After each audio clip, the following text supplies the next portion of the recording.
really. Peebles. Peebles in Scotland. There's an awful lot about Scotland. And these are Peebles. Peebles, Peebles. Peebles. Don't you mean there's a place? There's 4 books on pebbles. No, no. Shall I There's go not and 4 get books. one and show it to you? No, we'll see it soon enough. Right, we're going to crack on. Whatever's happened with the technology tonight, it's totally unavoidable. And I've been here, and I've obviously something's not been. Roger said, "Well, where are you?" And I said, "Well, I'm in West Wales waiting." And he said, "Well, we've been waiting." And I said, "Well, I was here, and obviously I don't know what's happened." So suddenly I had the phone calls, and there was something, and yeah. Oh, well, you made it in the end. We were Thought just you might have worried called that round Carl or something to, we What's were that? worried that one of your animals had eaten you.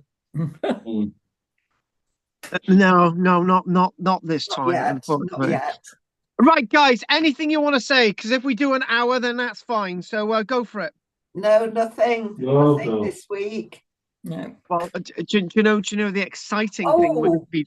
Well, go on quickly. Go on, tell no, us. we were just discussing actually a program that we saw last night called Humans. It's on a Monday night. Yeah. And they've discovered it was all about Africa, the Rift Valley. They've discovered skeletons of Homo sapiens 300,000 years old. Oh. So 100,000 years older than originally thought. Oh, you see, these things are always changing. Yeah. Mm. And they were decorating themselves with little shell necklaces. Oh well, Roger does that today. Yeah. Good on him. Roger goes around the bathroom and around the place, and Nothing wrong with a shell necklace. Yeah.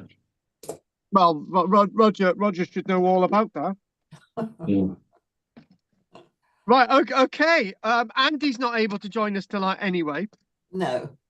Emma and David are in bed. Obviously not together because they're mum and their dad and daughter. Well, yeah. They could be cuddled up in bed. There's nothing wrong with that. No. Well, obviously Dave was here earlier on, so that's the way that is. And Judith is in the Isle of Wight, and she was trying to get on, and something's happened with her doodah. So so Andy's wherever. I know what's happening with Andy, but he's busy with something extremely important. So we'll leave that there. So what are we going to do tonight? We're going to look at 2 Roman historians if we can get to them. But what we are going to be looking at is Pooh and Wee. Okay. In the Iron Age and the Roman period. We've all got to do it. Yeah. Mm. Part of life's rich tapestry. Very, very rich, very, very rich. Roger doesn't because Roger's a different type of being. Mm-hmm. So anyway, let's just crack on with that. So images. Let's share the images. So my sheep have been fed. Good. So so where are we? Right, where that's that. So let's get on. There he is. Anyway, the third time that you did try and get on, right? I think it was because I pressed the wrong button. Not the second time, right? Yeah. So let's just start off with this one. I was doing my little stories in the woods as I've been doing recently, and I just thought, well, this is a subject that that we don't usually talk about, but I thought I would put this in here. So let's just go to my notes. So what I was specifically interested in was what we can learn from human waste, really, whether it's urine or poo. And I just thought, let's just try and do something like that today. And it all comes of me thinking about something that you guys would probably never usually think about, right? And I'll just chuck a few images there. And people are experimenting on this stuff, right? These are the images that we're going to look at tonight. Yeah, all this stuff. And it takes us to Scotland, and it takes us to an Iron Age hill fort, for example. And it really got me thinking because last week was a very warm week. Well, it is July. What do you expect? You expect very hot temperatures in July anyway, because it is the middle of the year, and now we're down to winter temperatures, and it's been raining fairly heavily in West Wales yesterday and today, and there's been a contrast in weather systems and so on. And I got me thinking. It got me thinking about the Iron Age and waste, and various other things like that. And who's that speaking? It's a bit of a bugbear of us drivers putting a slot. Who's that? Anne's got a delivery, I think, in the kitchen. Oh yes, Anne's waiting Oh, for a Anne's delivery. got a delivery in the kitchen, right? Yeah. Okay. Right. So it really got me thinking because what we've got, we recycle all our waste in West Wales, right? And particularly our pee, right? And there was 2 days last week that we were really running so low on liquid, right? That the only liquids that we had left was pee, right? That we were watering the plants with, right? And I started to think, well, just think of an Iron Age site which is up on a hill, right? And it hasn't been raining, and you've run out of liquid. Well, you're going to have liquid from animals, and you're going to have liquid from human beings if there's a number of human beings there. So you're obviously going to be using this liquid, right? And you're obviously going to be using other human waste, right? And it sort of got me thinking about how important this was as a resource in the past, and it must have been important. And I started thinking about the fact that when you think about Iron Age sites and you think about Iron Age hill forts and bank and ditched enclosures, right? It started to think, well, if there's no water, if there's no wells there, if there's no pools there, but there is human animal waste. It's quite considerable the amount of pee that comes out of a sheep, let alone the amount of pee that comes out of a cow, right? And this is constant. This is a constant tap of liquid that's going on into the ground, right? So, and this is something that archaeologists really don't talk a lot about at all. So when we were doing the Iron Age and we were looking a lot about the Iron Age, we were thinking about banks and ditches, and we were thinking about all these types of things.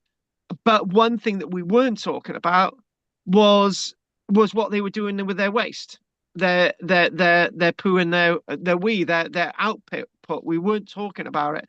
And then when, for example, we look at the Roman period, what we do is that we talk about toilets a lot, and we just have a good old giggle, and we think, oh, look at this. And the Romans are wanting to get rid of their waste, and they need to get rid of it off site. And I stand to think, well, are they, right? Because this is actually really, really important. This is really, really important product that today we don't think anything of, right? So in today's world, it's all about getting rid of this waste. We are still a Victorian society, but in the past they were not the same, because, for example, we don't see massive sewage systems and massive sewage projects at a number of Roman sites in Britain, right? We talk about sewage projects in Eboracum, York. We think about sewage projects in Londinium, London. But is the same to be said about Venta Silurim, Caer Went in South Wales? We don't have massive sewage systems, but in fact, Venta Silurum has a big wall around it. So what are they doing with their waste? So it's a really important thing that we should give more time to, and we should try and understand it a little bit more, instead of something that we don't really talk about. And this is what we're doing now. So now it's probably quite appropriate that we're half the number as we are every week, because some people might like talking about this type of thing, but we are now. So this itself, this is really interesting, right? Because um this is Herculaneum, right? And this could be Rome itself, the imperial city of Rome. And they were examining this in 2011, so 14 years ago. And in here, this is a Roman chamber, where they found a large amount of decayed material.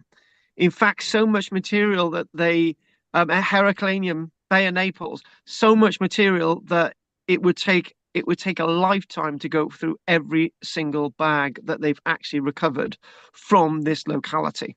So now excavated, an ancient Roman chamber once held tons and tons and tons of decayed garbage and human waste, Herculaneum. And and thinking about this, these bags of human, animal, or all the stuff in here, all this waste, right, will take a very long time to sift through. But this is different from what I was discussing. And what I was discussing was, in fact, what happens to people who don't have systems like this, Iron Age systems in Britain. People like this, who didn't have these chambers, who didn't have these sewage systems. And also, this would have been cleaned out anyway, because eventually this would have become full. So they would clean this out. And where would they put it? They spread it on their fields. And where did liquid from this go? It must have gone from somewhere, because the average human being offers an incredible amount of pee, right? A human being, for example, if you've got a weak bladder, you're going to be peeing all the time. You're going to be drinking all the time, particularly in a warm place like Herculaneum. And what we do know, this is the point. They're not necessarily peeing into these sewage systems. They're actually selling their pee.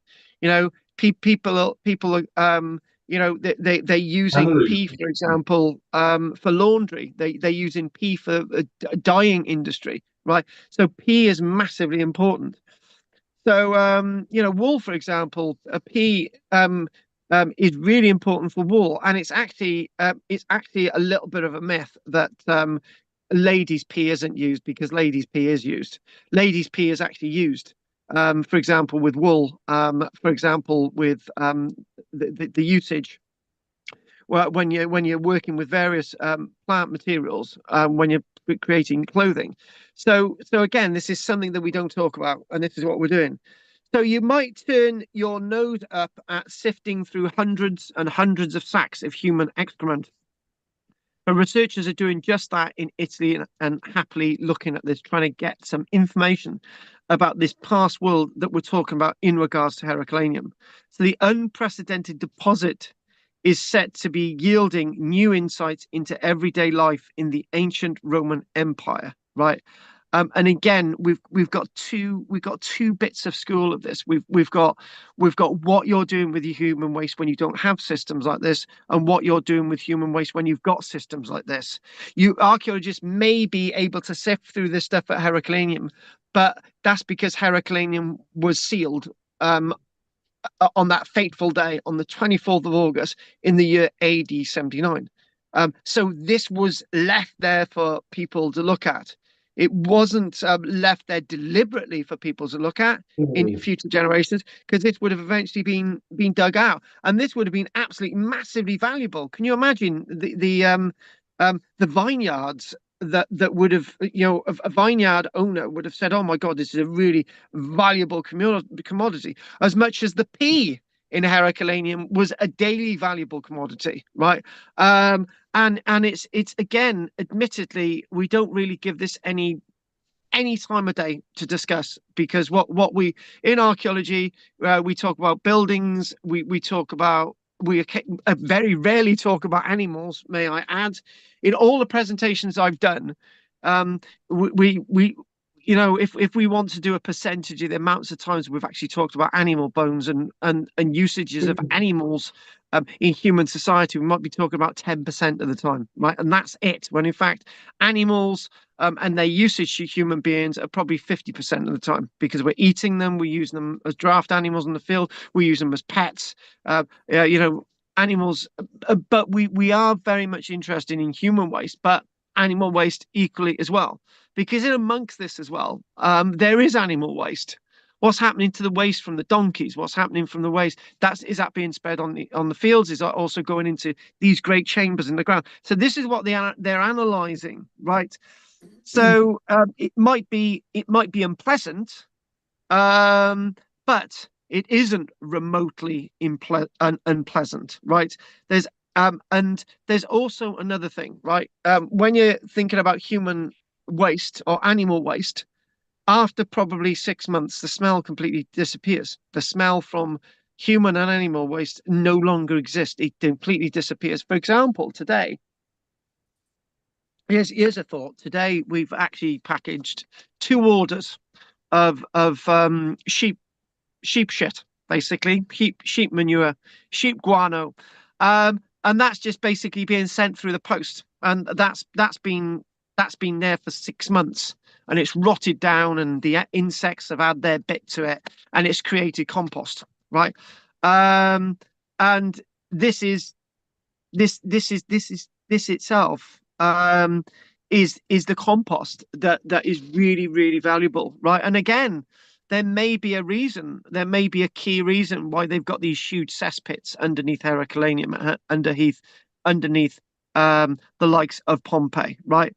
So because it can rot down, and then it can be collected and then spread on the fields. Yeah. So in this one single chamber itself, this one single tiny little chamber, because you've got an individual there, right? They've recovered over 10 tons of waste. 10 tons of waste, which is a lot. But then again, this might be one part of Herculaneum's waste for a year, and then it's going to have to be removed and taken elsewhere, which is something very valuable. I've actually I fibbed you a little bit. We have talked about human waste a little bit, because we've talked about the reeve in a medieval village, where a reeve in a medieval village, for example, has basically said to you, Rog, right, you bring all your human waste to my yard, Roger. You bring all your human waste, Margaret, to my yard. You bring all your human waste, Anne, to my yard. You bring and what we're going to do is, over the course of 6 months, right, that's going to break down, and then you're going to be able to spread it on your field, and then you're going to pay me for that material back to spread on your fields. And also, what is also always said is, oh, that's going to smell. No, it doesn't, because after a certain length of time, it doesn't smell. Now, when I was working at Cosmeston in the 1980s, you know, we used to always give the impression to members of the public that reeve, that yard where the reeve would actually, you would take your human waste to, that would stink. No, it wouldn't, right? Because after a while, after you stopped adding to it, it doesn't smell. And what happens? All the little things go into that. It breaks it all down. It eats. Pigs get in there eating some of this stuff. Do you know one of the things, right? If this is full, if this is not broken down in a sewage system, you can feed your human waste to pigs, right? And other animals that will eat all the stuff that you haven't digested in your gut, right? So this is really important stuff. So flesh down the sewers from apartment blocks and shops. The deposit, the largest collection of ancient Roman garbage and human waste ever found, and this is what this is. You know, they've. Can you imagine? Can you imagine, Margaret, sat there, right, going through this human waste with some grapes alongside to gnaw upon, loving it. But the thing is, we don't think about that. But then again, this is human waste that can't even hurt you in the remotest angle, right?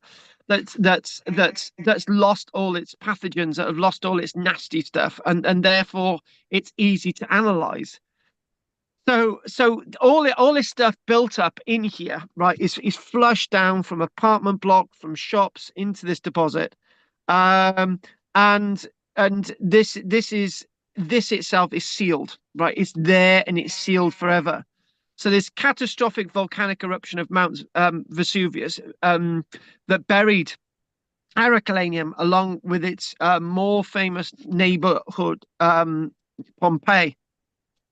Yeah, archaeologists are going to find that archaeologists are going to find coins down here. Yes, they do. We find lost jewelry. We find semi-precious stones. We find intaglios from rings. You know, the settings on rings. And this is one of the things. Roger knows this. Roger knows this. You can go to the likes of Caerleon, and when you go to the likes of Caerleon, in sort of southeast Wales, they talk about the intaglios, the settings in rings that they found, dozens of them that they found, Roger, isn't it? So dozens of these settings, and that's in the sewage system.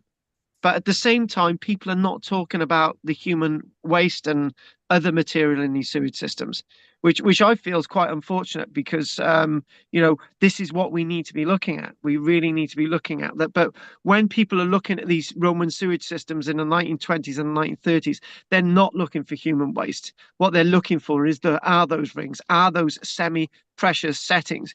But the human waste is massively important, massively important. And the other thing as well is, the other question is, when archaeologists are finding little bits of broken pottery in the Iron Age, or they're finding little bits of broken pottery in the Roman period, right? Were those bits of broken pottery within a cesspit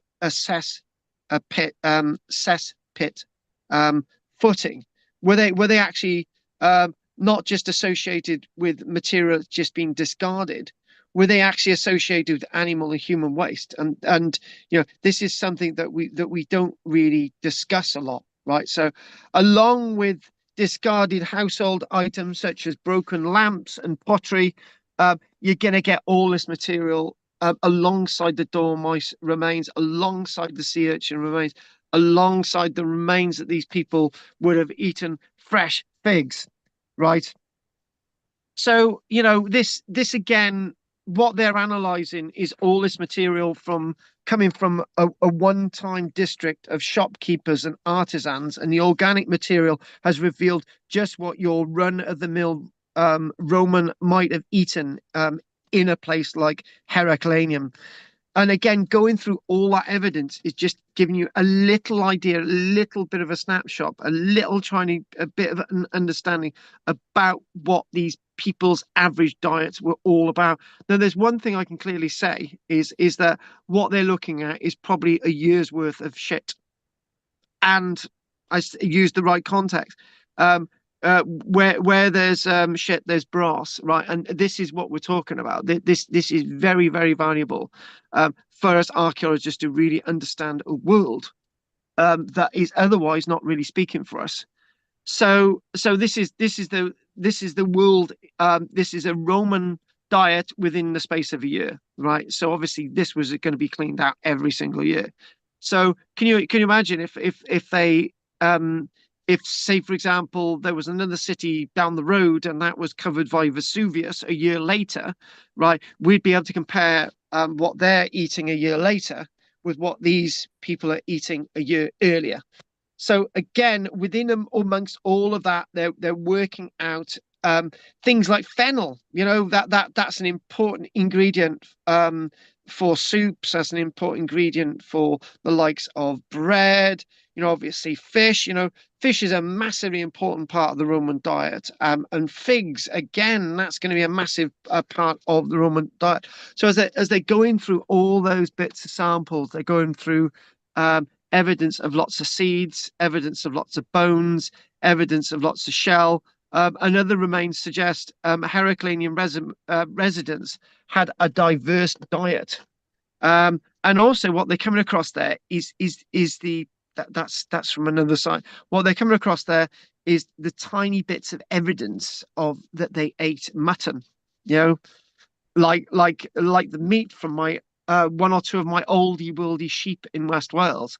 They're coming across evidence of chicken, a chicken rich diet. They're coming across an evidence um, of olive and sea urchin. They're eating sea urchin and they're various mollusks, you know, and getting a sort of what we're seeing again sort of just one day you might be eating your sheep, you might be eating a fish as part of another diet, or you might be eating all these chicken, fennel mixed in as well, olives. This may have all just been one meal, right? Because the Romans liked all these various different courses. So again, this is an absolute standard diet for ordinary people in the town because there's a lot of it.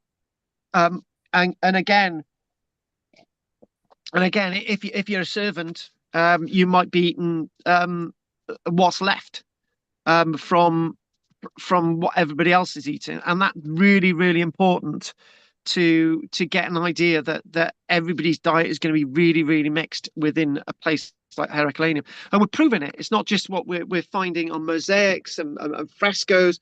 What the Roman writers are saying that they're eating, we're actually finding the archaeology. We're actually finding an absolutely standard diet for a Roman town, a Roman city. At the same time that the years of Roman Britain are really only starting to begin. Remember, it's AD 79 when we're getting all this. So it's a jolly good diet. Any doctor would surely recommend this. Obviously, the fennel, we're talking about lots of things to sort of get our systems going. So, and again, we might talk about stuffed dormice, but we know they're eating dormice. I don't know if any of you have eaten quails, or eaten various things like that, which I have, right? But instead of talking about it, we're getting the archaeological evidence here. And again, what we're seeing with what they're analyzing, right? Where Roman writers are saying, this is what we're eating, and we've got these lavish feasts and so on. This is the archaeological evidence. This is what the historical record is saying. But in many ways, the archaeological record is also saying what the rich and hoi polloi are eating, right? But it seems that you and I are eating this stuff as well, because this is not within in this sewage. This is not a sewage system associated with a great palace. This is a sewage system associated with everybody, right? So so we're getting the very basics here. It's very good to get a feel for what the basics actually were. It's good to talk about what the basics actually were, and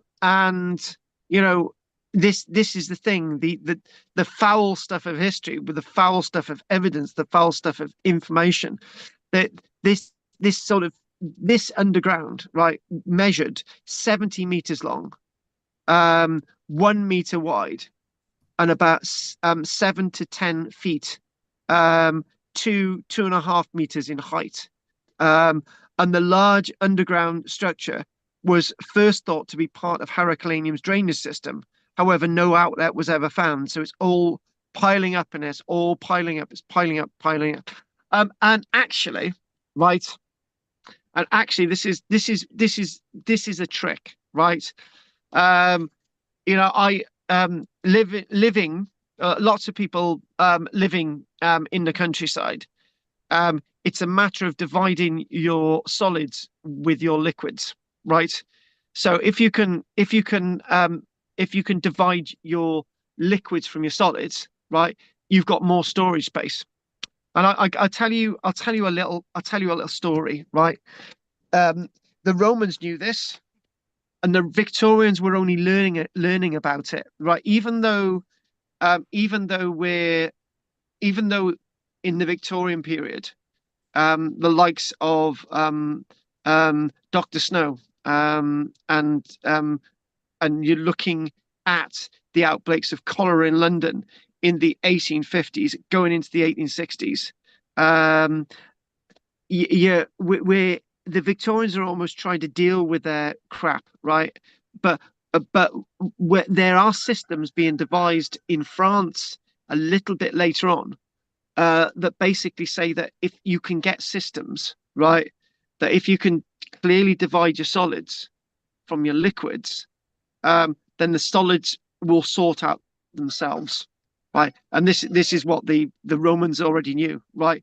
The modern day and age, what we do in our modern system still, we're still mixing our liquids and our solids, and they're building up and they're building up in our systems, and they're not and all that all those oils, all those liquids, and not being separated, right? And that's why we've got problems in our modern day sewage systems, right? But the Victorian standards know that you've got to have a decent system, you've got to divide the solids from the liquids, and this is exactly what the Romans knew in regards to this system that we're talking about in Heracleanium.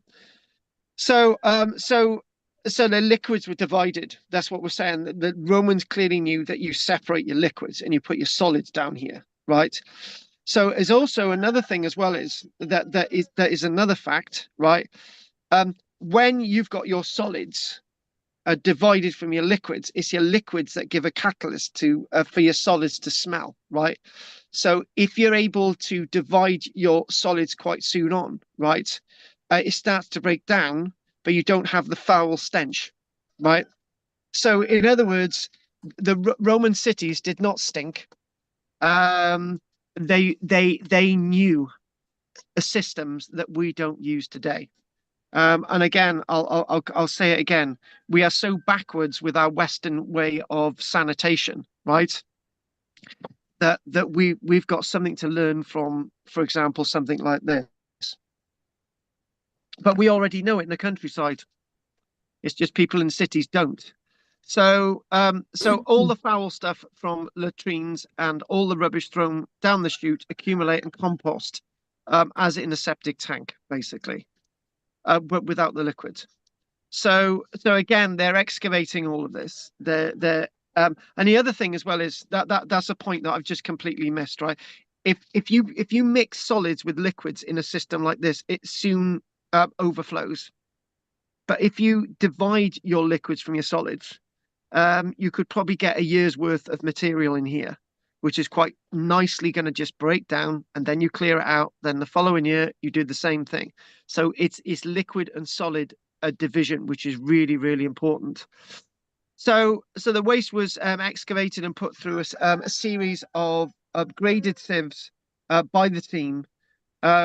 And what they're saying is that whilst they're going through this, the first sieving captured larger objects such as pottery and bone, and the second caught smaller objects, including nuts and seeds. And then it's gradiating down, and you're getting smaller and smaller objects, and that's when you're getting the remains of dormice and so on. It's in these progressive stages that bit by bit you capture more and more information.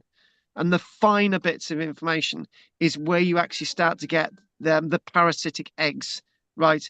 And you're starting to get an idea of something of the infections that people suffered from within a system like this.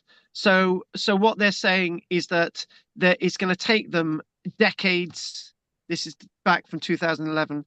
They're going to take them decades and decades and decades to really try and understand the analytical information that they really need to understand from such a system like this. So far, only 70 of the 774 sacks of human waste have been looked at. And so they're basically saying that they're looking at about 10 bags every decade. So they've probably done about 25 bags by now. And they've obviously, out of the 774 bags, they've got a lot to they've got a lot to examine, you know. So every piece of this detail again gives us an idea of this wonderful Roman system of information that can help us understand this type of life. So what we're going to do now, we're going to go directly onto a piece of information that's come to us from 2021, and it's in fact this. Right, so this is you'll be quite surprised what they found out from this Iron Age piece of coprolite, right?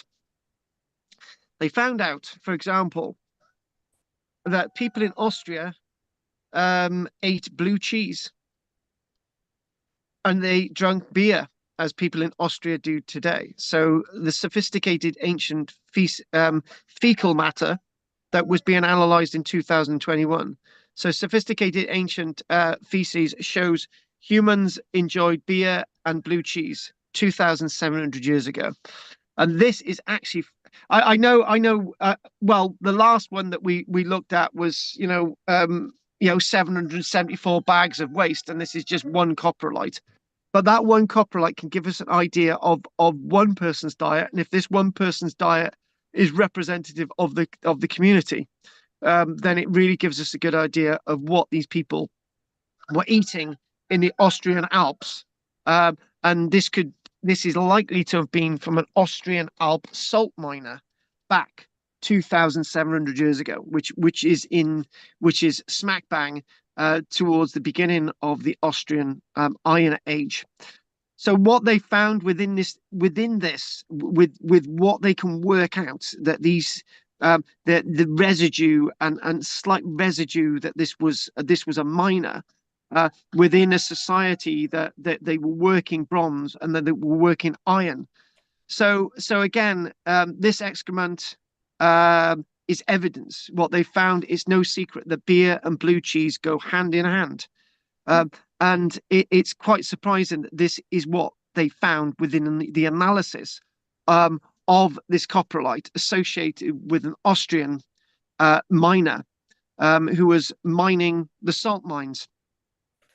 So they in Italy, but in Bolzano, they what they were doing was they found out through analyzing this the use of fermentational intention, and what we mean by that, they were definitely drinking various beers, and then obviously we've got evidence of cheese. So the finding was the earliest evidence to date of cheese ripening in Europe. So obviously cheese ripening, blue cheese, that's when cheese is ripening. This is what it's gone on to the next stage where you're sort of adding copper rods into the cheese. As you know, that's where we get the blue cheese. You add a copper rod in there and you bring it out, and then obviously that sort of reacts with the cheese itself, and obviously that gives you blue cheese. So this is what these were people who were doing. They were well aware of that. And while alcohol consumption is certainly well documented in older writings, now we're getting the evidence within this salt mine that these people were actually consuming beer as well. It is becoming increasingly clear that not only were prehistoric culinary practices sophisticated, but also that complex processed foodstuffs, as well as the technique of fermentation, have held a prominent role in our early food history. And interesting enough, when this isn't too far away from the town of Hallstatt, which is very much associated with the Iron Age and very much associated with salt production. It's a particular place. It's located in the Alps in the middle of nowhere, and the whole community worked and lived from this mine. And again, looking at this coprolite, the miners spent their entire days there working, eating, and going to the toilet, the bathroom, whatever, and the mine itself. And they're again with these notes, what we're looking at, what we're understanding as well. We know that the mines that they're actually working in, right? There's a constant temperature within the salt mines, as some of you already know. in certain underground situations. For example, an average mine might have an average temperature of 12 degrees C all year round, whether it's outside freezing cold or it's outside hot. Within these specific salt mines, they know the temperature throughout the year, whatever condition, was 8 degrees C, because of the high concentrations of salt. And that would have eventually made it into the miners' dietary habits, where everything they're touching is going to be a bit of salt in. That's going to go into their system, and again, looking at this one sample, they actually found evidence of two fungi, right? And one of the fungi that they actually found was penicillium, which you can work out that penicillium or penicillin, right, is that sort of that sort of mold or whatever that develops on some on some foodstuffs, right? So they're actually finding this, for example, in the fecal matter that you can see in front of us. So, and obviously penicillin is associated with fermentation as well. So again, both are known today for their use in food. So they actually found something known, a type of fungi that they actually found. Yeah, the full name of the penicillin that they found was Penicillium roqueforti, and another one, Saccharomyces cerevisiae. And these are fungi that are associated with foods today. And these are associated with fermentation, the fermentation technologies with microorganisms that you can see, which are still nowadays used in the film industry, the food industry. So the researchers also studied the miners' diet, which consisted mainly of cereals, some fruit and beans and meats. So within not just this fecal matter, but another more fecal matter, they found that these people were eating various fruits, beans and meats for their protein. So the main difference, what we can probably understand from their diets and the diet that we're eating today. So the main difference with today's menus is the degree of food processing. Well, Anne would tell you that Anne's a great advocate of this. Modern foods are over processed. They really, really are. And obviously, food processing back then is very different. The Bronze and Iron Age miners used whole grains, where we don't today, suggesting a consumption of porridges more. And the grains appeared ground, indicating that they ate bread or cookies as well. So again, we're finding all of this from the fecal matter. One of the other findings from this site, Austria, was the consumption of miners' microbiota, or the set of bacteria present in their bodies. In the 4 sample studies, the microbiota were very similar to that of modern non-Western populations, which tend to have a more traditional lifestyle. So in other words, we overprocess stuff in our systems today. So our microbiota is a lot less and a lot less healthier than somebody who has a higher microbiota, which these people had back in the past, which people who don't have highly processed foods in the world have this this higher microbiota in their system, which makes them a lot more healthier. In modern systems, our diet is not healthy because it's over processed.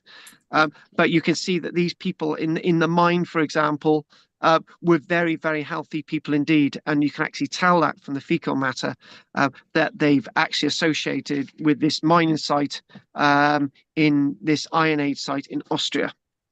So we're gonna go on to something else now, which was rather unusual, right? It's this, and I come across this, and this was really odd when I was doing research for this. And it's basically, let's make and excavate archaeological poo. And I tell you what, this evening the animals have been so absolutely noisy. I'm probably gonna um, work somewhere else next week. I don't know if you all heard the cockerels going off, but No. it was very difficult to hear myself think. So anyway, this was rather interesting. I came across this, and this is actually um, what they were trying to do with this experiment at Vindolanda. Um, and they basically said for most people the idea of finding old human poo is disgusting, and the idea of dissecting it and looking at it carefully through a microscope is even worse. But what they've basically said is that they've been reconstructing this, and they've been getting children to dissect this, and to sort of then out of the waste, what they've been doing is they've been getting the children to pick out all these seeds and stuff. And actually, as some of you know, some of the seeds would actually remain after it's been excreted. And what they've been doing is experiments like this, involving children, to basically say, actually, you can learn a lot about people's diet from what you can actually find um, in the human waste. And again it goes back to that if you've got a high meat diet, there's a lot of undigested meat in your system, which is an ideal food, for example, for pigs. So this is why I've just chucked this in here as a little bit of fun. And what I wanted to do was I wanted to show you something that is extremely exaggerated, but then again, it's actually not. Right. One of the things that Roger, did you go to York with me? Rog. Oh my God, am I still teaching anyone? Is anyone still there? Yeah. Yes, we did. Oh my God. Do you know what? I've taught a class in the past, and I've just gone on, and nobody's been there. Oh dear. Oh, Oh dear. Which would have been too far off what could have happened tonight. yes. Do you know what? I No, could have yes, taught I was with you, last yes. night, and not knowing that nobody was there. Oh, we had a ghost tour as well. Oh, but Roger, don't talk to me about the bloody ghost tour. Oh my God. That as well. Yeah, I remember the ghost tour, Rog. Remember that.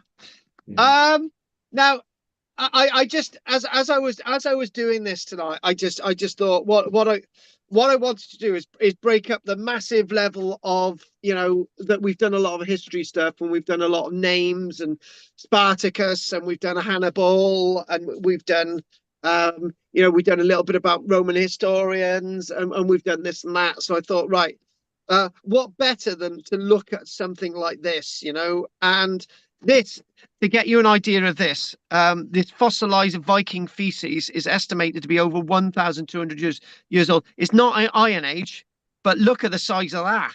It's massive, right? Absolutely huge. I'm sorry, guys. This is humanity, right? So the Lloyd's Bank.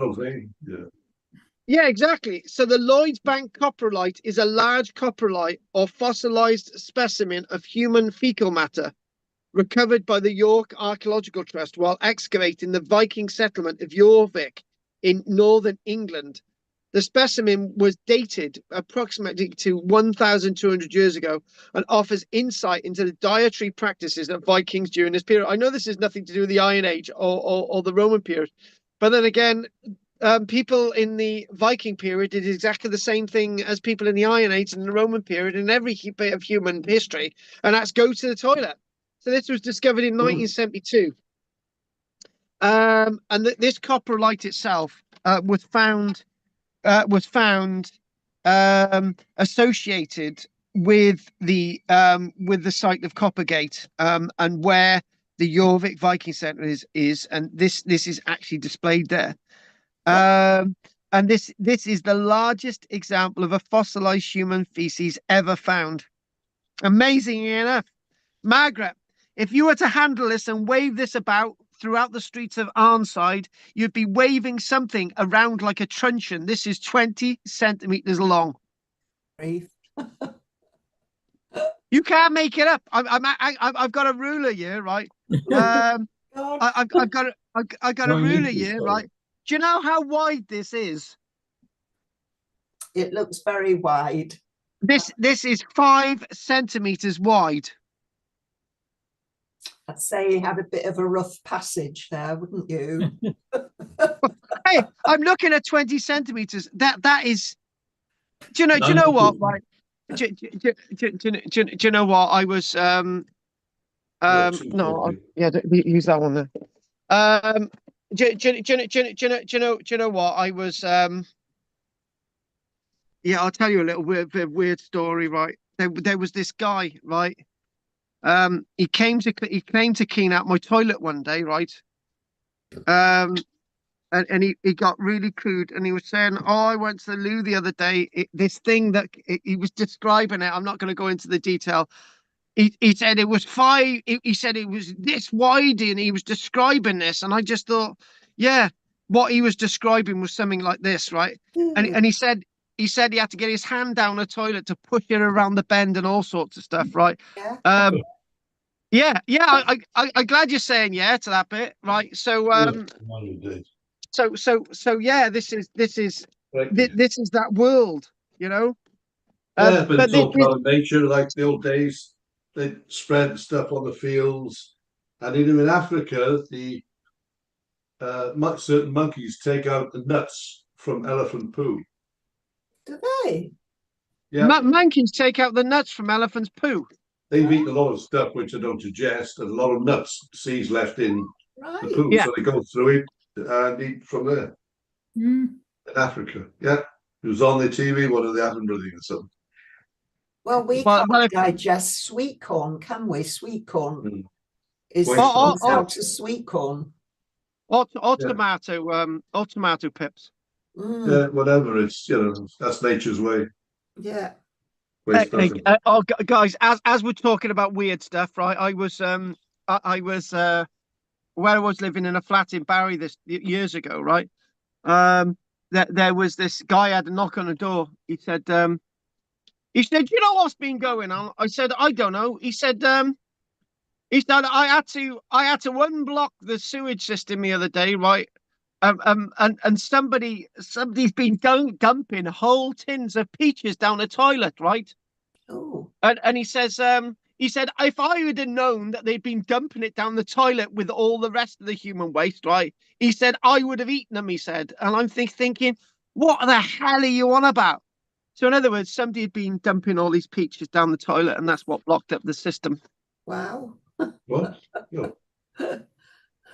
What strange people about.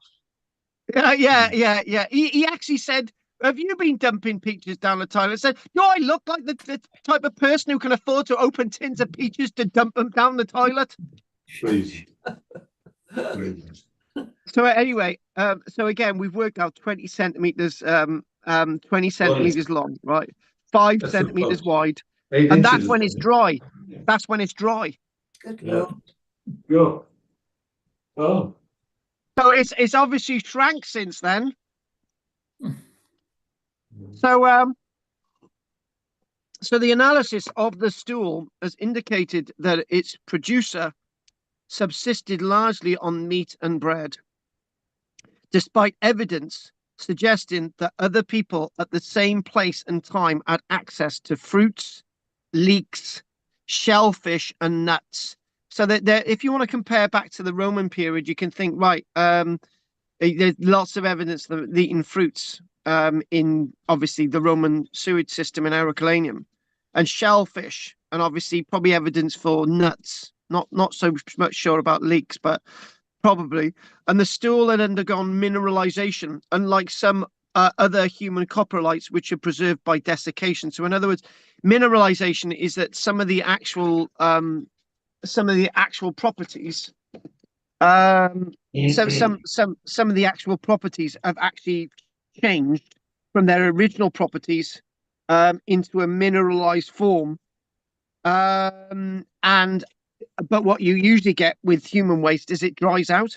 However, Yeah. when human waste dries out, unless it dries quite rapidly, right, all the little bugs and bacteria gets in and starts breaking it down, right? So this is mineralized rather than desiccated. So the presence of several human parasitic eggs suggests the person was riddled with intestinal worms, specifically the mouthworms and whipworms. In 1991, what they're saying, a York Archaeological Trust employee and paleo scatologist, right? Paleo scatologist. Yes, you worked that out. Somebody who is an expert in analyzing fecal matter. Can you imagine going on a date and saying, "I'm a paleo scatologist"? So what do you do then? Well, I analyze human shit. So this, yeah, it's not the type of thing you do when you're going on a date, is it? No, not really. Not No. really. Not really, not really. Somebody's got to do it. So in other words, you can imagine that Andrew Jones, a York Archaeological Trust employee and a paleoscatologist, is saying in 1991 made international news with his appraisal of the basically this item had to be insured. Really? Yeah, this is insured. Yeah. So how do you replace something that's 1,200 years old? Yeah, very precious. Yeah, but how do you replace it? For its rarity, it would be insured, wouldn't it? Yeah. I don't know, but how would you replace it though? Well, you couldn't, could you? Really? No. You couldn't replace it exactly as it is because of its age. Exactly. Anyway, so this is the most exciting piece of excrement I've ever seen in its own way. It's as irreplaceable as the crown jewels.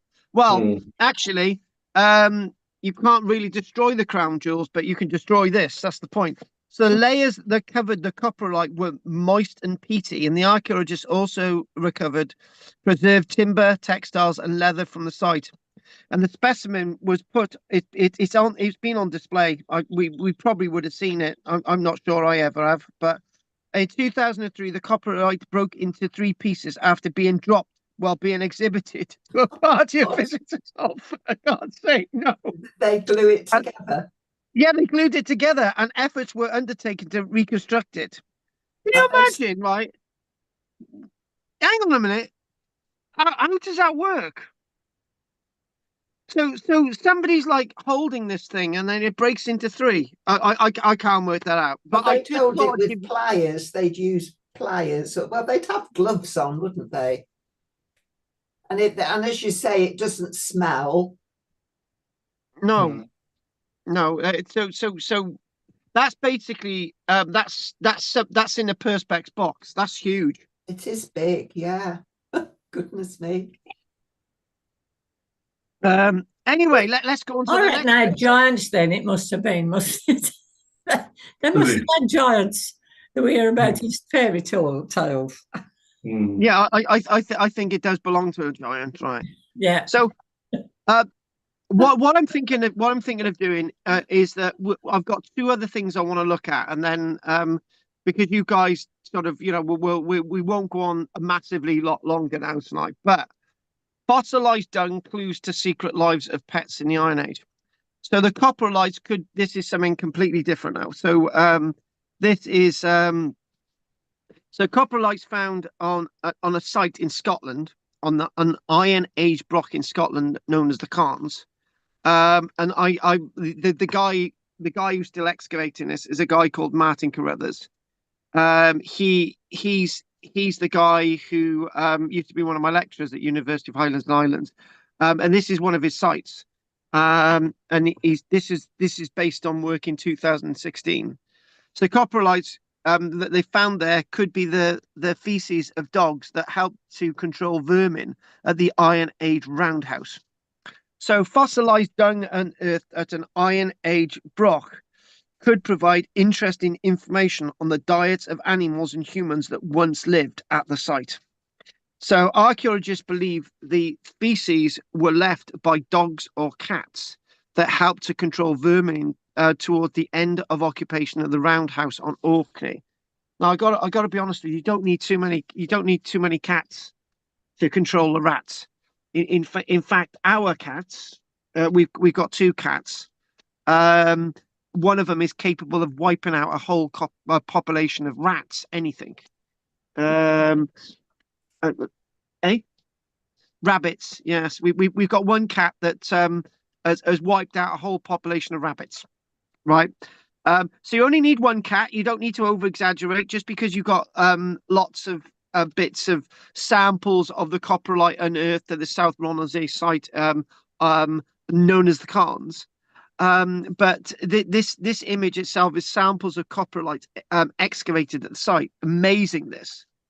So again, fossilized dung unearthed at an Iron Age rock could provide interesting information on the diets of not just humans but animals that once lived at the site. So again, this is the thing.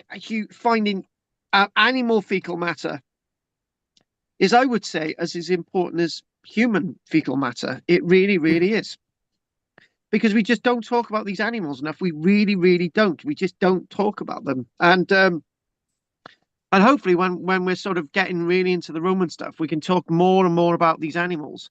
Oh, and also, do you know one thing? I've got to go on a tangent because, well, it's not a tangent because this is Roman Iron Age Britain that we're talking about this stuff. So it's about just under 2,000 years old, which is when the Romans were occupying the south of England, and then eventually this is Iron Age Brock life on Orkney.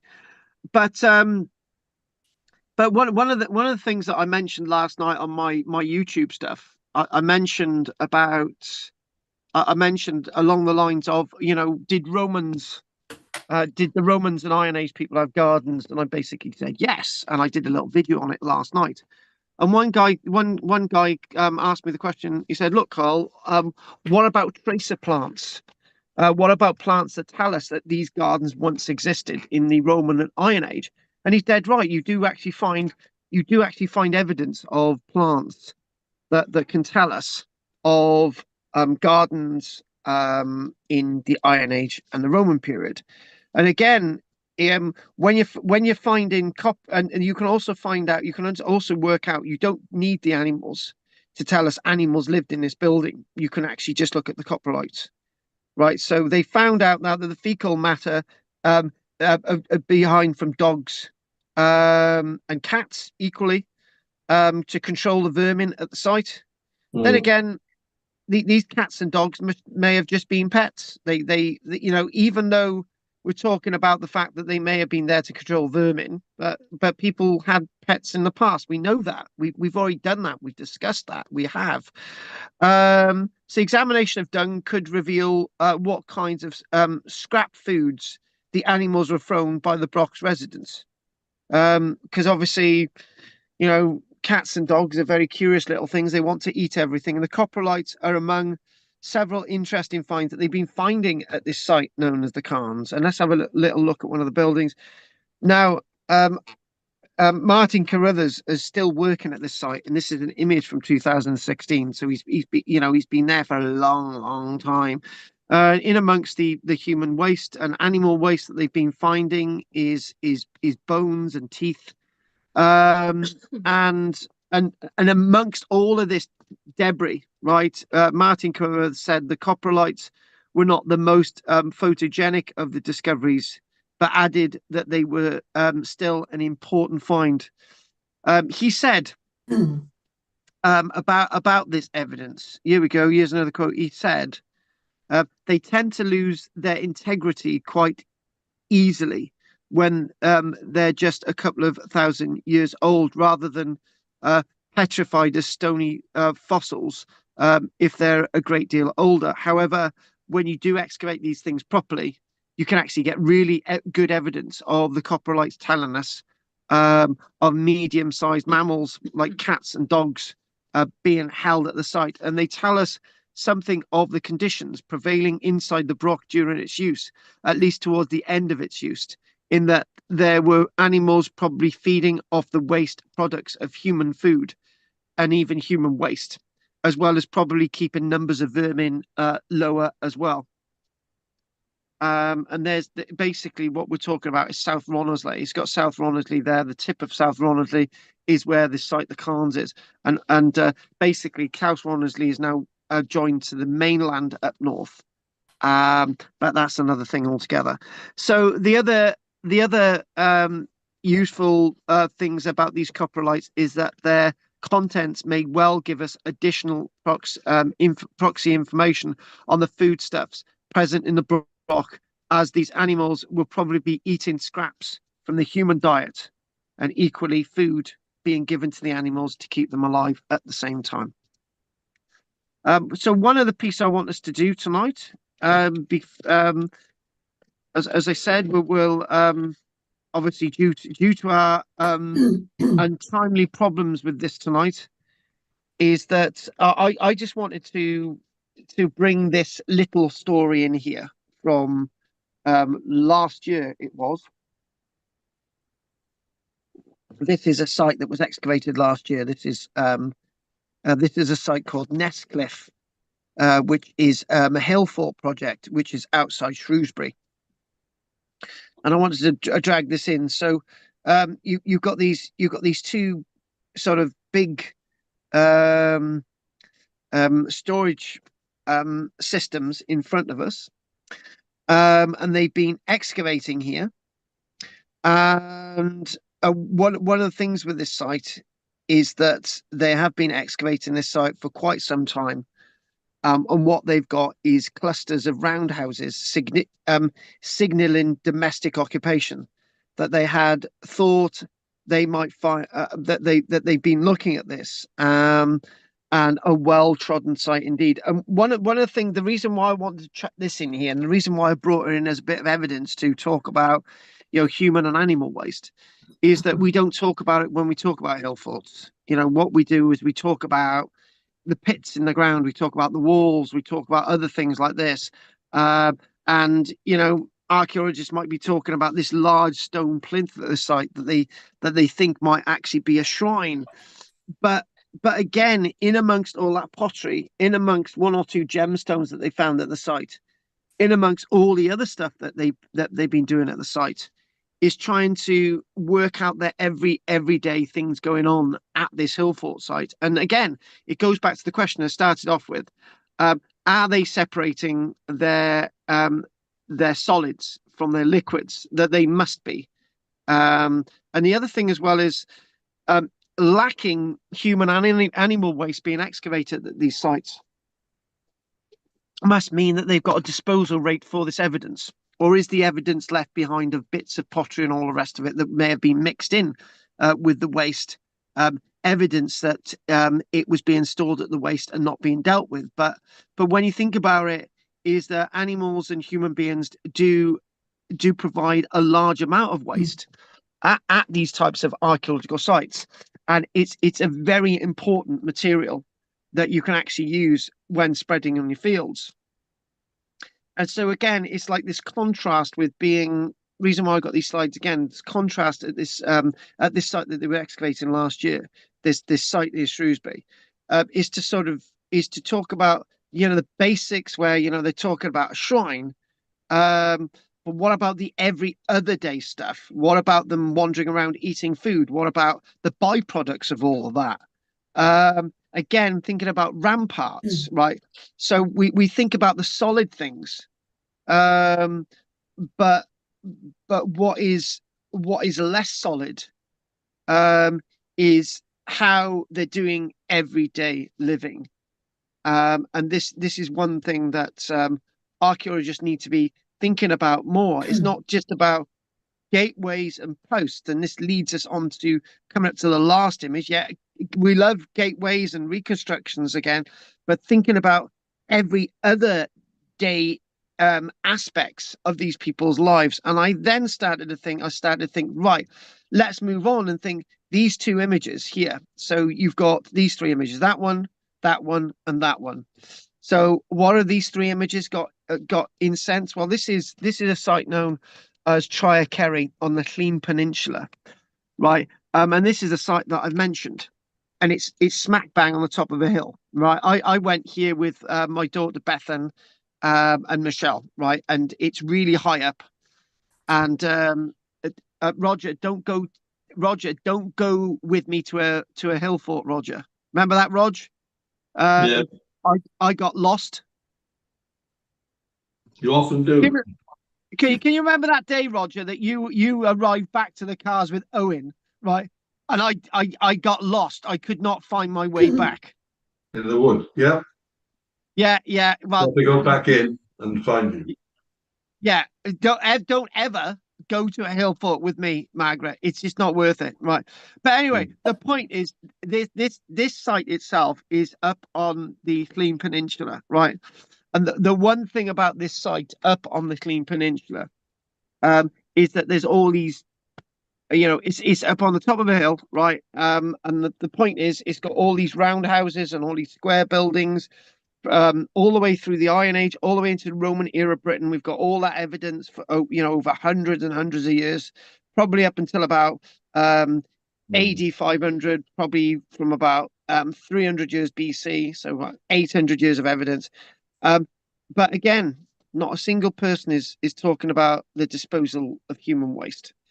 And again, that's something so important, so very rarely discussed. However, let's go on to this last but one image, right? This is Danebury, right? Look at all those post holes. There are thousands and thousands of post holes that archaeologists know about from Danebury, right? Those little square areas of what's been excavated at Danebury and what we can work out through geophysics. All those little round things indicate a post hole, right? And I started thinking, well, could some of those buildings that we refer to as square post hole structures, could some of them actually be structures for toilets, right? Because that's something that we don't talk about. We just don't.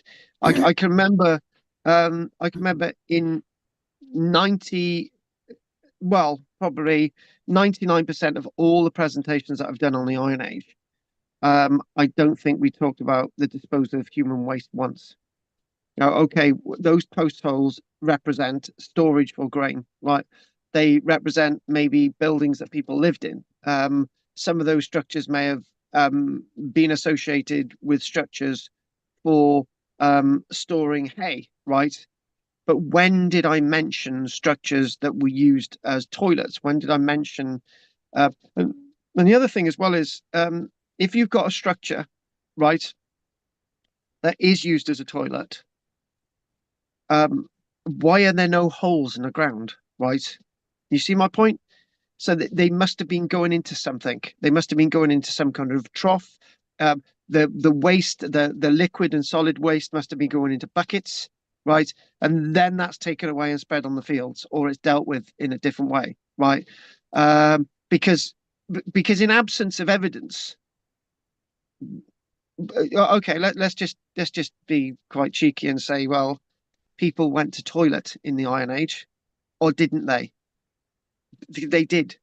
So where is the evidence of them disposing their waste? If we're not finding, say that, Rog. Not on the fields a lot that they didn't use urine for tanneries and stuff. Yeah. So in other words, they're using it. That is the point. So the point is, Roger, what I'm trying to get at, if they're just blasé getting rid of their human waste, we'd find a big hole in the ground with it piled up, right? But we don't. It's being used, I guess. Yeah, it's being used, exactly. And it's going back to this Reeve idea. You've got a yard where all of this is being collected together. On all the medieval sites that I've been worked on, you don't nobody's finding any evidence of where the human waste is being taken, because it's not being taken anywhere, because it's being collected together and being placed on the fields. That's where it's been taken. It's not languishing in the ground and just sort of collecting flies and all the rest of it. It's being disposed of somewhere, right, on the fields. And then then I'm thinking, well, this is the final image today, right? Because what we were going to do, oh, hang on a minute. Yeah, we were going to do a couple of Roman historians. We started these at the beginning. We'll probably finish with these before at the end, because these are directly linked with these, right? This is Iron Age pottery, right? Now, when have you heard of an archaeologist saying that these stored urine in the Iron Age? I've never come across one single quote. No. We're always talking about this pottery was used to store grain. This pottery may have had porridge in it. But nobody's ever talking about these being used to store human waste, solid or liquid, right?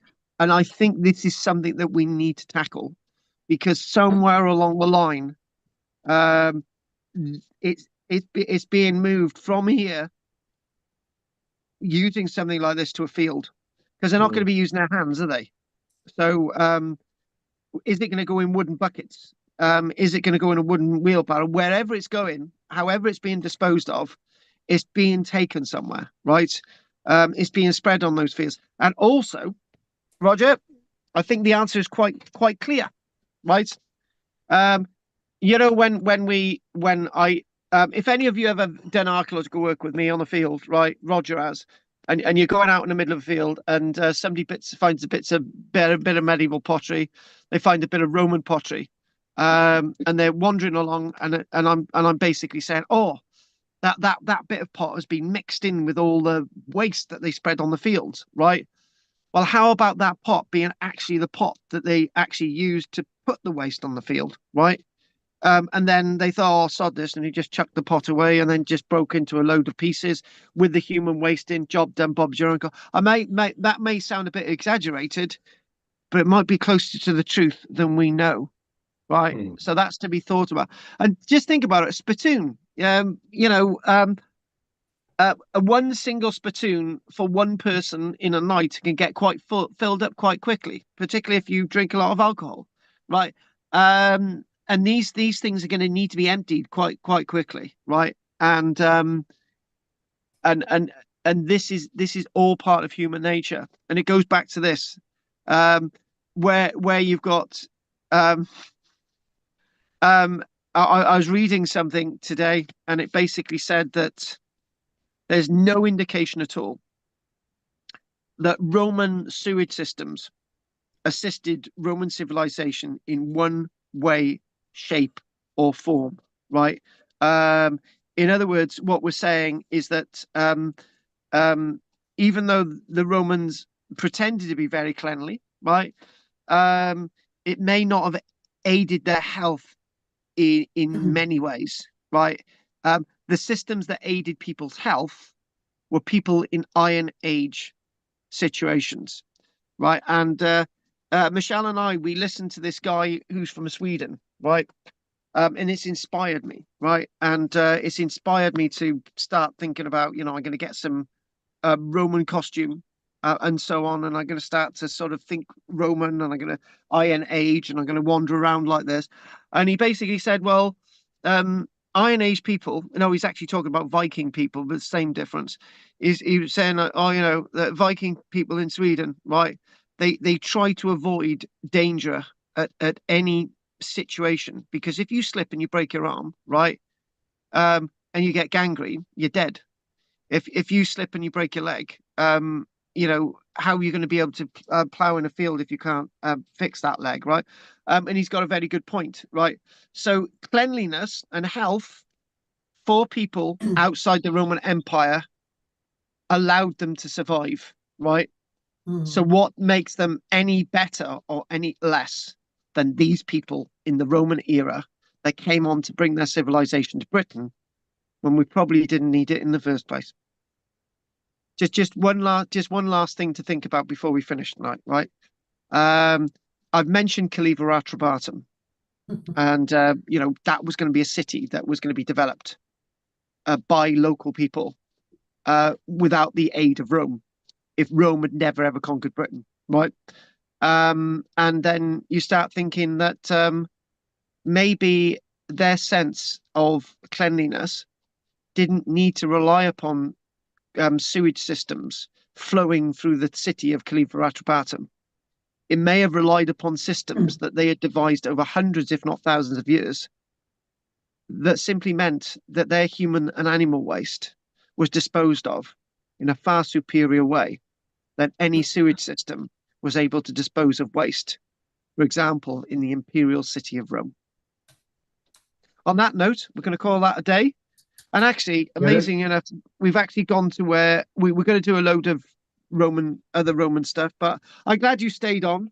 And I don't really know exactly what happened tonight, but I did speak to Dave, and he said, "Oh, thanks for phoning," and then he disappeared. Okay, then, Carl, I'm going to sign off now, mate. Okay. Well, there you go. Roger, anything you want to say before we finish? No, that's fine. It's interesting and an important part of what you said, because often forgotten, people think, oh, it's dirty, it smells, it's this and that.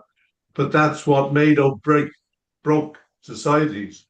If you didn't get rid of it and things happen, you get cholera and all sorts of things.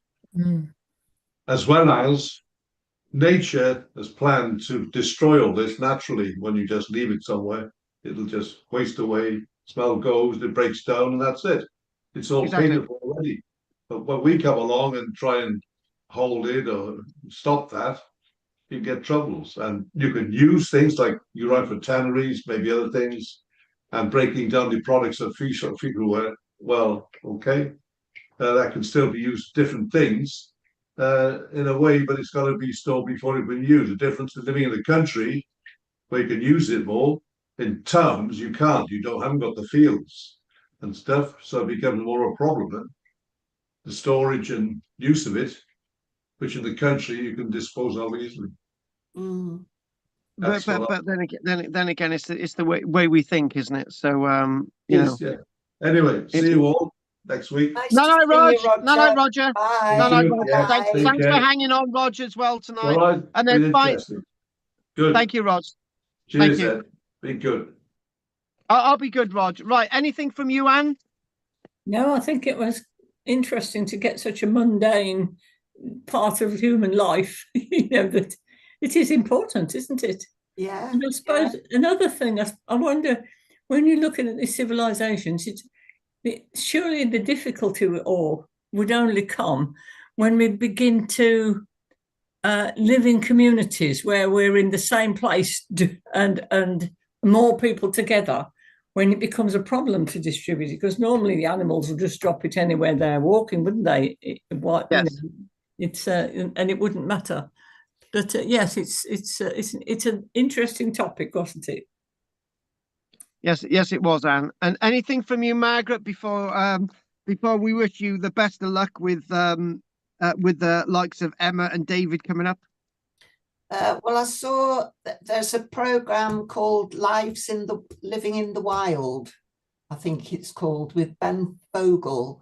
And he met good old Fogey. He met this really extraordinary couple. She was like a big Amazonian woman. I think she was an Olympic athlete. And her partner lived literally in the wild in Bulgaria. They didn't have a home. They had no shelter. They just traveled around, and they had a backpack and just made a shelter wherever they stopped. She had a bow and arrow, and she used to wash her hair in her own urine. And she said to Ben, you must keep your urine, put it in a bottle, keep it. It's very useful. And she would wash her hair in it. Oh. And her hair was beautiful. It was lustrous. It didn't smell. And for years, she lived like this for years, her and a partner traveling mostly through Bulgaria, just living in the wild, fit as a fiddle, and just living off what she could eat, just a hunter-gatherer in modern day, and quite happy.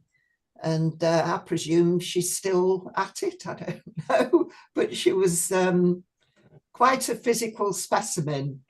She really was. And she used everything. The thing about that you wonder about in today's society is somebody owns the land. You know, look how gypsies are just pushed. They can't find anywhere to live like that. And somebody sees you shooting a rabbit to eat, that she might have done with a bow and arrow. One wonders, because of the ownership of everything now, you feel that almost impossible. Well, she decided she didn't need anything. She could just, her and a partner, he didn't Yes, seem but to she do was. much. She did need food. She was killing animals or something. Killing animals. She had a bow and But arrow. you know, this is what I'm saying. On someone else's land, Yeah. it could lead to trouble, couldn't it? Yeah. I don't know if, but was it Bavaria? Bulgaria. Bulgaria. Bulgaria, in Bulgaria. Might be different there, but you couldn't imagine it happening here. But she was the most know, amazing suing and- woman. She was quite a specimen. She really was. Yeah, And yeah, she used her urine. Yeah. I think she drank it, yeah, and she used it to wash her hair. yeah. Yeah, so there you go. Do you know, I got on a train one day with a bow and arrow. Did you? Yeah, and the and for some strange reason, the tray didn't leave the platform. Yeah, And yeah, then they wouldn't like and that. then from both end of the train, there was armed police officers coming down the train. Yeah. Well, I'm not surprised, really. Asking why I had a bow and arrow. And what did you say? Well, I'm dressed in medieval costume. Oh, right. Yeah, you were not in a suit. And It would they have been more basically said, suspect had you been in a suit, I think. yeah, and they basically accepted my reason why I had a bow and arrow. I was doing a reenactment thing, right? Oh, well, you were dressed for the part. Yeah. But then again it goes back to my stupid joke at the airport when the I told you this before. I went to, it was Aberdeen Airport, I think it was, and they looked in my bag. There was a security guy behind me. They took out 2 trowels out of my bag, and they said, "What are these 2 trowels?" And I said, "I'm an archaeologist." And they said, "Oh, that's okay then. You can keep these in your hand luggage." And alongside me, there was this guy with a Stanley knife. Oh, And did the same thing. And the guy said, "Oh, well, why have you got a Stanley knife in your hand luggage on the plane?" And he said, "I'm a carpenter." And they said, "Oh, that's okay. You can keep it in your hand luggage." no. Right? Yeah, I'm serious. Yeah. And then I said, "Oh, if I had a bomb in my bag and said I was a terrorist, that would be okay, would it be?"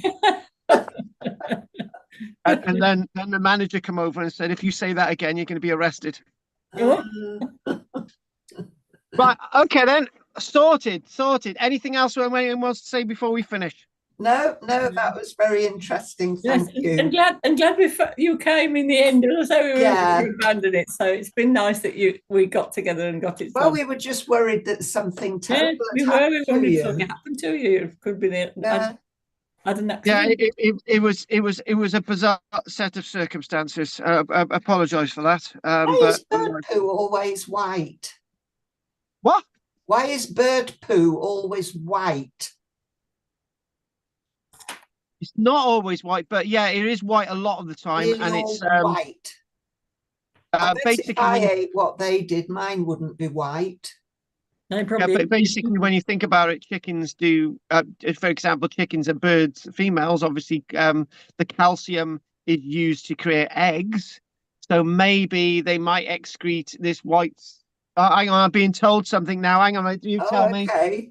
Hang on, because birds don't wee, their urine and the poo comes out the same place together, and the white bit is would be the urine.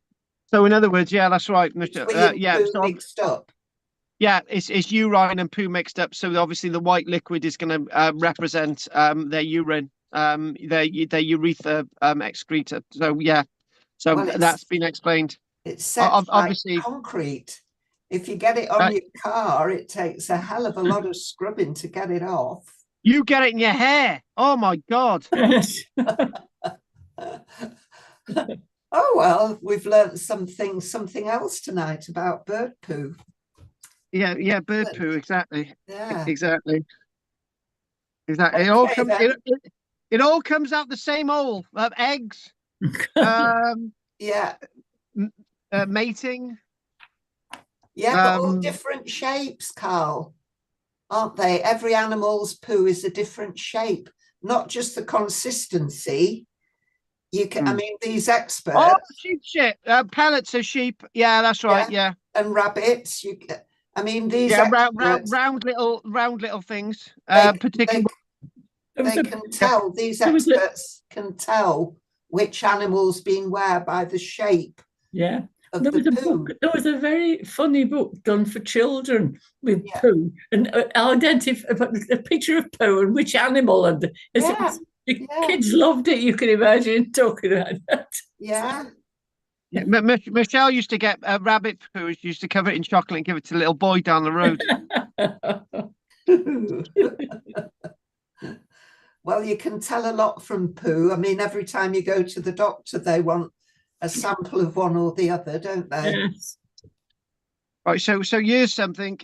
Finally, there isn't a poo museum in Amsterdam. The museum you might be thinking of is Micropia, which focuses on microbes and has a section dedicated to animal excrement, showcasing the diversity of poo across different species. Additionally, the National Poo Museum, which is located on the Isle of Wight, has a collection of various types of poo and explores the science and history of excrement. And do you know who's on the Isle of Wight now? It's Judith. I'm going to send that over to her now. Yes, she must so she can go to the National Poo Museum and get her some images. Well done. Thank you for that. Have you heard of Mary Anning?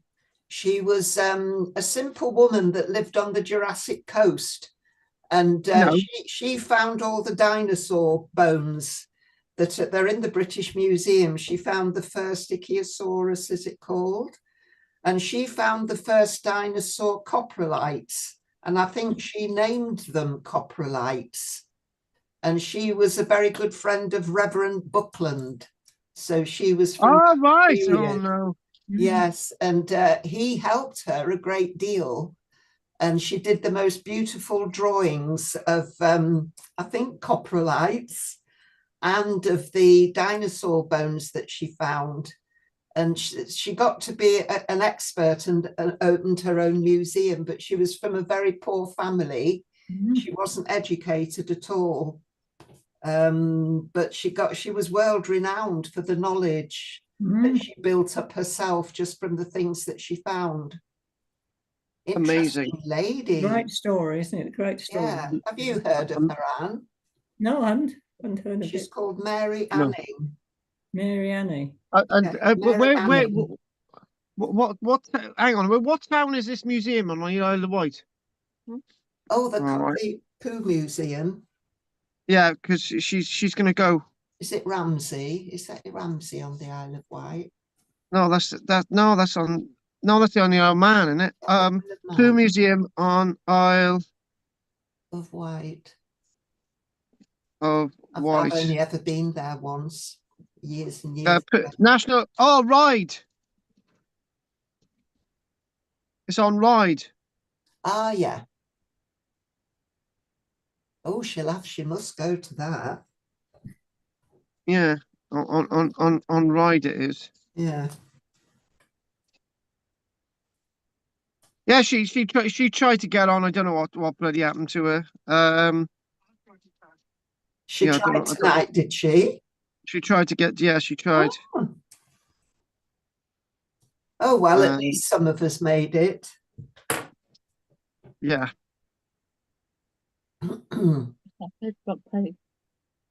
They've got a Facebook page, the National Poo Museum. Have they? You can't make it up. Well, they used to urine is very. It seems urine is very useful. They used to soak. What's it called? Writing parchment. What do they call it? Vellum. Vellum. Vellum. They used to, because the monks used to soak it in urine, didn't they? Yeah. But they used to soak it in the abbot, the top man.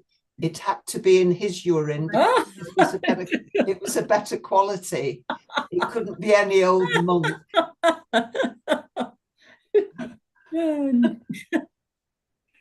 So it has many uses, doesn't it? I'm not going to be washing my hair in it anytime soon. No. No, well, you can always use Claire's. Claire probably tries things like that. She likes No, don't go there. No, she no, likes no. experimental archaeology, so I wouldn't be at all surprised. Well, I'm going to have to go to bed. Yes. Yeah, me I'd say too. on that note, yeah, on that Yeah. note, that's Thank really, you very much, Carl. Thank you. my pleasure. Anyway, thanks for joining us tonight, and we will see you next Tuesday. Yes. Okie dokie. Yeah. Bye. I was going to say anything else. Anyone wants to say anything before we go? No, No, that's okay. it. No. Okay, night night, Anne and Margaret. Night night. Yeah. Bye. Good night. Night night. Night night. Night night. Night.